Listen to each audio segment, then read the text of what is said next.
ఇది విను. హాయ్ అండి. నేను మీ సుమంత్. మీ అందరి కోసం అయితే ఒక మంచి స్కీమ్ అనేది తీసుకొచ్చాను పోస్ట్ ఆఫీస్ నుంచి. మనకి ఇది వచ్చేసరికి సెంట్రల్ నుంచి అలాగే ఆర్థిక శాఖ నుంచి పోస్ట్ ఆఫీస్ అప్రూవల్ రావడం అయితే జరిగింది. ఈ స్కీమ్ పేరు వచ్చేసరికి సుకన్య సమృద్ధి యోజన అండి. ఈ స్కీమ్ పేరు మళ్ళీ వినండి, సుకన్య సమృద్ధి యోజన అండి స్కీమ్ పేరు. ఇది వచ్చేసరికి 2/12/2014లో ఈ స్కీమ్ స్టార్ట్ చేయడం జరిగింది. ఇది మనకు వచ్చేసరికి ఆడపిల్లల గురించి అండి. 1 నుంచి 10 సంవత్సరాల లోపల ఉన్న ఆడపిల్లల కోసం ఈ స్కీమ్ అనేది.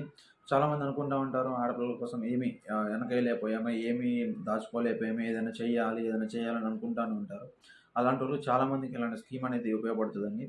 ఇది వచ్చేసరికి ఏంటంటే మనకి పోస్ట్ ఆఫీస్లో ఒక అకౌంట్ అనేది ఓపెన్ చేయడం అనేది జరుగుతుందండి. మీ దగ్గరలో ఉన్న పోస్ట్ ఆఫీస్కి వెళ్ళండి. ఈ స్కీమ్ గురించి మీకు పూర్తిగా వివరణ అయితే చేస్తారు.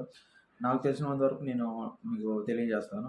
ఈ స్కీమ్ వచ్చేసరికి ఏంటంటే మనకి 15 సంవత్సరాల వరకు ఈ స్కీమ్ అనేది కట్టడం అయితే జరుగుతుందండి. 15 సంవత్సరాలు కట్టిన తర్వాత ఒక 6 సంవత్సరాలు వెయిట్ చేయాలండి. 6 సంవత్సరాలు వెయిట్ చేసినాక టోటల్‌గా 21 సంవత్సరాల తర్వాత మీకు ఈ అమౌంట్ అనేది రావడం జరుగుతుంది. ప్రతి నెల కూడా మీరు అమౌంట్ అనేది కడతా ఉండాలి పోస్ట్ ఆఫీస్‌లో.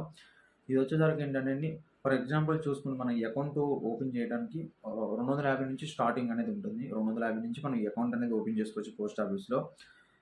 మనం చూసుకుంటే ఎగ్జాంపుల్ చూసుకుంటే గనక ప్రతి నెల రూ. 1000 అనేది మనం కట్టుకుంటా వెళ్తా ఉంటే గనక 15 సంవత్సరాలు కడతం పూర్తయిన తర్వాత ఒక 6 సంవత్సరాలు మనం వెయిట్ చేయాలండి. ఒక 6 ఇయర్స్ వెయిట్ చేసిన తర్వాత ఆఫ్టర్ 6 ఇయర్ తర్వాత మనకి టోటల్‌గా 21 ఇయర్స్ మనం వెయిటింగ్ అనేది చేయాలి. 21 ఇయర్స్ వెయిటింగ్ చేసిన తర్వాత 21 ఇయర్స్ తర్వాత మనకొచ్చే అమౌంట్ వచ్చేసరికి 5,30,000 పైచిలుకు అనేది రావడం జరుగుతుందండి.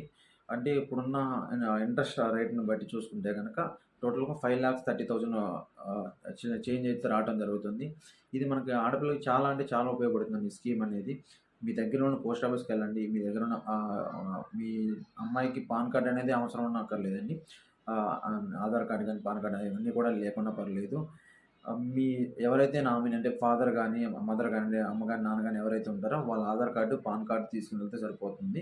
వాళ్ళ పేరు మీద అనేది అకౌంట్ తీయటం జరుగుతుంది మీ అమ్మాయి పేరు మీద. ఒకవేళ ఉంటే గనక తీసుకెళ్ళొచ్చు. మీ అమ్మాయికి కూడా ఆధార్ కార్డ్, పాన్ కార్డ్ ఉంటే గనక తీసుకొనని వెళ్ళొచ్చండి. మీ దగ్గరలో ఉన్న పోస్ట్ ఆఫీస్‌కెళ్ళండి. అక్కడ పూర్తిగా వివరణ చెబుతారు. చాలా అంటే చాలా ఉపయోగపడుతుంది ఈ స్కీమ్ అనేది.